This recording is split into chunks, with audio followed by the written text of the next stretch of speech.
आध्यात्मिकता की राह में बैसाखियों का सहारा, अपनी पुरानी पहचान का सहारा। नमस्कार मित्रों, मेरा नाम है नितिन और आप मुझे सुन रहे हैं यूट्यूब पर। आपको स्टार्टिंग की लाइन थोड़ी सी अजीब लगी होगी कि आध्यात्मिकता की राह में बैसाखियों का सहारा, या कहें अपनी पुरानी पहचान का सहारा। जब आप स्पिरिचुअलिटी की राह पर निकल ही पड़े हैं, अध्यात्म की खोज में निकल ही पड़े हैं, तो अपनी पुरानी पहचान को छोड़ दीजिए, उससे चिपकिए मत। जैसे बहुत से लोग कहते रहते हैं ना, मैंने घर छोड़ दिया, मैंने घर छोड़ दिया। तो भैया उसे छोड़ के आ जाओ। बार बार अगर ये कह रहे हो मैंने घर छोड़ दिया, इसका मतलब घर अभी पूरी तरह छूटा नहीं है। और विशेषकर ये जो लाइन मैं आप कह रहा हूँ, आजकल हमारे एक बहुत श्रद्धेय गुरुजी हैं जो काफ़ी लोग उनको पसंद भी कर रहे हैं, और उनकी बातों में कुछ जादू ही है अगर देखा जाए। एकदम वो युग पुरुष जैसा ऑरा है उनका नज़र आ रहा है। हेल्थ के रिगार्डिंग इतनी टफनेस फेस करने के बावजूद। ये हैं हमारे संत श्री प्रेमानंद जी महाराज जी, जो भजन मार्ग द्वारा वृंदावन में केली कुंज से जो प्रवचन देते हैं, और बहुत ही बढ़िया प्रश्न उत्तर सेशन, क्वेश्चन आंसर सेशंस रहते हैं, उनके सत्संग रहते हैं। बहुत ही मतलब आजकल जैसे कहते हैं ना, इस माध्यम का भी फ़ायदा मिल रहा है, सही लोगों को भी मिल रहा है। उनसे जुड़ी हुई बात है, हालांकि उनसे नहीं है, वो तो काफ़ी श्रद्धा के पात्र हैं। बहुत मतलब श्रद्धा है उनके प्रति, राधा जी की वो उपासना करते हैं। मैं स्पेशली कह रहा हूँ कि बहुत सारे लोग ना उनसे जुड़ने के लिए या उनकी ख्याति का फ़ायदा उठाने के लिए आजकल उनके पास बहुत ज़्यादा जा रहे हैं कि भैया उनसे जुड़ जाओ, उनकी थोड़ा आप जाओगे, मीडिया में आएगा, फोटो आएगा तो आप भी पॉपुलर हो जाओगे, थोड़ी आपको भी प्रसिद्धि मिल जाएगी। तो जैसे कहते हैं ना, बद से बदनाम बुरा, तो चाहे गुड पब्लिसिटी मिले या बैड पब्लिसिटी मिले, लेकिन आपको कहीं ना कहीं उसका सहारा मिल जाएगा। तो एक तो उनका सहारा लेने वाली बात होगी। दूसरा, अपनी पुरानी पहचान का सहारा बहुत ज़्यादा लोग लेते हैं।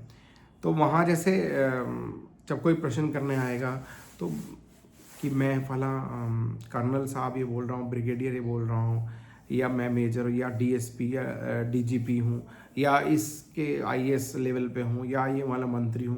तो मतलब पहचान अभी छूटी नहीं। जैसे कहते हैं ना कि वो पहचान ही जब तक छूटी नहीं तो वो यात्रा कैसे शुरू होगी। वो पहचान चिपकी हुई है। बहुत सारे लोग तो मतलब हद ही पार कर देते हैं कि अपनी जो भारी भरकम यूनिफॉर्म ही पहन के चले जा रहे हैं, वहाँ सितारे लगे हुए, बिल्ले लगे हुए, मतलब क्योंकि उनकी वही वो पहचान है। अगर वो पहचान उनसे हटा दी जाए तो वो उसके बिना अपने आप को एक तरह से कहें कि वैक्यूम फील करते हैं। उन्हें खालीपन फील होता है। उन्हें लगता है इसके अलावा तो मेरी कुछ पहचान ही नहीं, इसके अलावा तो मैं कुछ भी नहीं। तो फला फला नाम, रैंक वगैरह लगाने से वो उनको वो भारी भरकम वाली बात फील हो जाती है। तो वो बताते भी हैं और फिर उसको अपने कर्म पे जोड़ेंगे, मैंने ये किया था, मैंने वो किया था। अरे जब आप इतने बड़े अध्यात्म के गुरु से मिलने पहुंच ही गए तो भैया अपनी उस पुरानी पहचान को, अपने उस खोल को तो उतार दीजिए। ऐसे ही बहुत सारे लोग अपनी कभी पुरानी पहचान को साथ ढोते रहते हैं। मैं ये था, मैं वो था, मैं ऐसा था, मैं वैसा था, मैं उस फला पद पे था। आप देखेंगे जब किसी से कन्वर्सेशन शुरू करें तो बहुत सारे लोग आपको अपने अतीत में ले जाने के लिए ज़बरदस्ती कोशिश करेंगे कि भाई मैं तुर्रम खां था, या मैं वहाँ पे 30 मार खां था। भाई आप अगर होगे तो अच्छी बात है। थोड़ी देर बाद जब कन्वर्सेशन होगी, जब 4 बोल आपके मुख से निकलेंगे, 4 बातें मेरी तरफ से निकलेंगी, फैक्ट ओपिनियन जब शेयर होंगे तो पता चल जाएगा आप कितने पानी में हैं। ये हो सकता है, ऐसा भी तो हो सकता है कि भाई बिल्ली के भाग से छीका टूट गया और आप फला फला एग्ज़ाम पास करके वहाँ पहुँच गए। कुछ बात आप में थी, कुछ काबिलियत आप में थी उस समय जब आप चेक हुए थे, जब 30-40 साल पहले। वो बात तो कोई नकार ही नहीं रहा। तभी तो आपको वो मौका मिला, उस पर्टिकुलर सिलेक्शन प्रोसेस के थ्रू आप वहाँ तक पहुँचे। मगर वो पहचान आपसे छूट नहीं रही है, वो दामन आपसे छिटक नहीं रहा है। आपका मन जो है अभी एक्चुअल में वहीं अटका हुआ है, और आप अपने आप को उसी नाम से जनवाना चाहते हैं कि आपको उसी नाम से जाना जाए, क्योंकि वहाँ पे आपको ना सेंस ऑफ अचीवमेंट फीलिंग होती है। मैं फला फला ये बोल रहा हूँ और मैं क्वेश्चन लेके आया हूँ, जिससे कि आपको भी पॉपुलैरिटी मिल जाए, आपको भी थोड़ा सा भाव मिल जाए अगर कहेंगे, सब भाव का ही तो खेल है। अब भाव के तरह तरह की मीनिंग है, इसमें कुछ लोग अलंकार भी ढूंढ लेंगे। एक भाव ऐसा है जी, भाव ही भगवान छे, जो गुजरात में कहा जाता है ना, भाव ही भगवान छे। एक है किस भाव से कोई बात कही जा रही है, ये वीडियो किस भाव से बनाई जा रही है। एक है आप किस भाव से किस गुरु से मिलने जा रहे हैं। एक है कि आप किस भावना के साथ या कौन सा भाव रखकर अपने रिश्तेदारों से मिलते हैं, अपनी बात कहते हैं। तो कुछ लोग अपनी वो पहचान इतनी ज़्यादा नहीं छूट रही कि मतलब वो यूनिफॉर्म, मतलब मैं एक वीडियोस में देख रहा था कि वो यूनिफॉर्म नहीं छूट रही, वो सितारे ना वो तो आने चाहिए ऐसे ऐसे उसमें दिखाना है। कुछ लोग जैसे किसी के यहाँ सितारे होते हैं तो ऐसे ऐसे चलता है ना, ऐसे ऐसे दिखाते हुए क्योंकि वो शरीर, वो क्योंकि अभी तो शरीर में फंसा, फिर वो यूनिफॉर्म में फंसा, मतलब वो शरीर के ऊपर जो आवरण है उसमें ही। कुछ लोग तो कहते हैं कि शरीर से वो जुड़ा हुआ है, लेकिन कुछ लोग उस शरीर के ऊपर जो पहना रखा है उससे भी जुड़े हुए हैं, उस खोल से।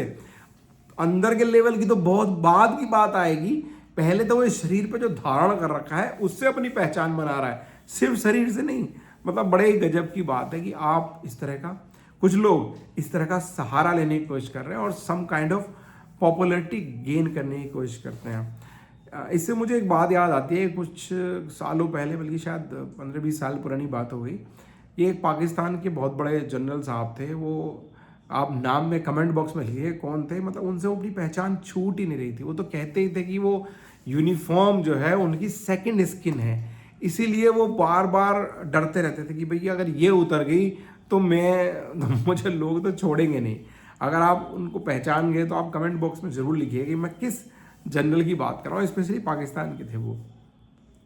ऐसे ही आप अगर देखेंगे हमारे यहाँ भी कुर्सियों से लोग चिपक जाते हैं, क्योंकि अगर वो कुर्सी से चिपक जाते हैं ना, तो यार ये कुर्सी ही मेरी पहचान है या ये वो नाम ही मेरी पहचान है। अगर वहाँ से छूट गया तो भैया लोग रगड़ देंगे, लोग पीट देंगे, क्योंकि उसके अलावा तो उनका अपना कैरेक्टर तो था नहीं।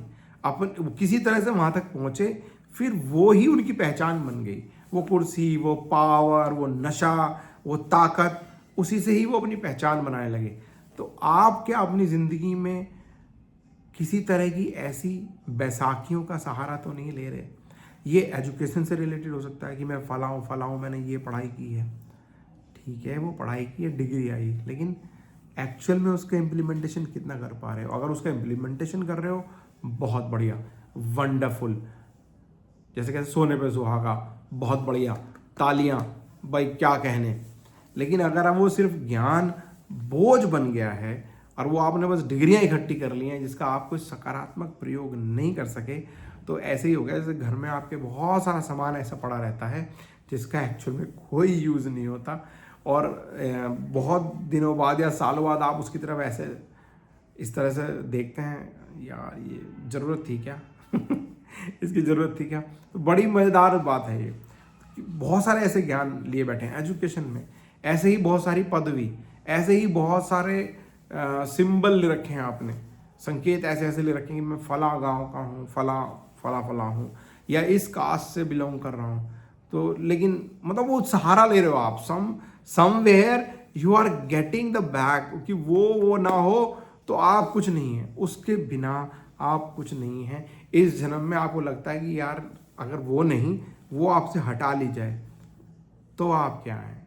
आपको बिल्कुल जैसे कहते हैं ना कि आपसे सब कुछ छीन लिया जाए तो आप क्या हैं? तब आपके अंदर वो दम है या नहीं, तो उससे पता चलेगा कि आप एक्चुअल में कितना है। वो मैं उतना अध्यात्म की बात नहीं कर रहा कि एकदम जैसे कहा ना शरीर से लेवल से बिल्कुल अध्यात्म के स्तर पर चले जाएंगे, यार आप इस शरीर निरासाक्षी भाव में चले गए, उतना डीप लेवल की बात नहीं कर रहा हूँ मैं। अभी मैं यहाँ कह रहा हूँ जो नॉर्मली हम इंट्रैक्शंस में we are behaving like this, कि कहीं ना कहीं अपनी किसी आइडेंटिटी का सहारा लेना, किसी चीज़ से जुड़ना। ऐसे ही लोग जानना चाहते हैं किसी दूसरे के बारे में।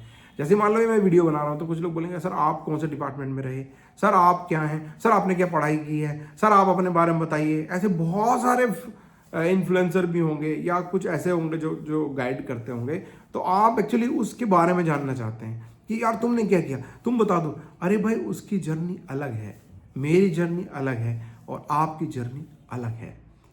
आप हो सकता है सेम रोड पे चल रहे हो, लेकिन जर्नी सबकी अपनी अलग होती है। इसलिए दूसरे की जर्नी से सीखना चाहिए, मगर ज़रूरी नहीं उन पे ही आपको पद चिन्हों पर चलना पड़े। वो क्लियरिटी थोड़ी बहुत जरूर मिल जाएगी, मगर एक्चुअल कुछ नहीं मिलेगा, क्योंकि सबकी ज़िंदगी अलग है। आप जब सो के उठे तो आपने जो चीज़ देखी वो उसने नहीं देखी, तो आप कहीं किसी फॉल्स आइडेंटिटी का शिकार तो नहीं हो रहे कि एक पद वो पकड़ के बैठ गए। इसलिए छूटती भी नहीं है बहुत से, इसलिए बहुत सी नौकरियों में जब किसी एक लेवल तक पहुंच जाते हैं लोग, पर्टिकुलर उनको एक डेजिग्नेशन प्राप्त हो जाता है, वो अगर उन्हें छोड़ने को बोलो तो ऐसा लगता है जैसे उनसे उनकी खाल उतारी जा रही, मतलब खाल छुटाई जा रही है, और वो उसके बिना तो पूरा ऐसा लगेगा इसके बिना तो हम कुछ भी नहीं, ख़त्म है, इसके बिना तो हम कुछ नहीं। तो किसी भी चीज़ को, किसी भी आइडेंटिटी को आप इतना बड़ा ना बनने दें। आंतरिक विकास हमेशा जारी रखें, ज्ञान का, विकास का। ये एक ऑब्जर्वेशन था, एक सोशल ऑब्जर्वेशंस में, जब क्योंकि जब सुनते रहते हैं कि बार यूनिफॉर्म पहन के वहाँ जा रहे हैं, वैसे तो प्रोटोकॉल्स का भी उल्लंघन है वो। अगर पर्टिकुलर कोई यूनिफॉर्म पहन के वहाँ मीडिया में जा रहा है, अगर वो अपनी रूल बुक ठीक से पढ़े होते तो शायद ये समझ उनको आ गई होती कि भाई वो प्रोटोकॉल का भी उल्लंघन कर रहे हैं, गलत कर रहे हैं, नहीं करना चाहिए। लेकिन क्या करें, वो रुतबा, वो स्टार, वही तो उनकी पहचान है, वही उनकी आइडेंटिटी है, उसी का फ़ायदा उठा रहे हैं। मैं फला हूँ, दिखाना हूँ। तो आशा करता हूँ इस बात से आप रिलेवेंस लगाएं। मकसद क्या है? मकसद ये है कि आप आइडेंटिटियों के ट्रैप में ना आए, आप स्वयं में अपनी पहचान बनाए रखें। जब तक आप पद प्रतिष्ठा उस पर हैं, आपने उस रूल्स का फॉलो करें। ऐसी आपके पास बहुत सारी पहचानें होती हैं। आप पिता भी होते हैं, आप पुत्र भी होते हैं, आप पति भी होते हैं, आप दोस्त भी होते हैं, आप भाई भी होते हैं, आप किसी के संबंधी भी होते हैं। तो एक ट्रैप में थोड़ी फंस जाएगी यार वो, तो ट्रैप में कभी नहीं आना चाहिए। You need to interact multiple people with multiple realities of life. Individual आप एक ही हैं, लेकिन आपकी पहचान बहुत सारी है, तरह तरह की पहचानें हैं। एक आइडेंटिटी ट्रैप में ना जाए। और बहुत सारे लोग ना स्पेशली प्रोफेशनल आइडेंटिटी में कैद हो जाते हैं और फिर उसी में ही फंस जाते हैं, जो कि आपकी ज़िंदगी का 20-30% से ज़्यादा हिस्सा नहीं होने चाहिए। आशा करता हूँ ये बात आपको थोड़ी समझ में आई होगी। आप कितना रिलेट करते हैं इससे टॉपिक में अपने कमेंट बॉक्स में लिखिएगा। और मैंने एक जीके का क्वेश्चन भी पूछा था, कौन से जनरल साहब थे जो मतलब हटने को तैयार नहीं थे और फिर उन्होंने दोबारा दूसरी खाल ओढ़ ली, फिर मैं ये बन जाऊँ, वो बन जाऊँ, कौन थे वो, उसके बारे में बताइएगा। बहुत बहुत धन्यवाद।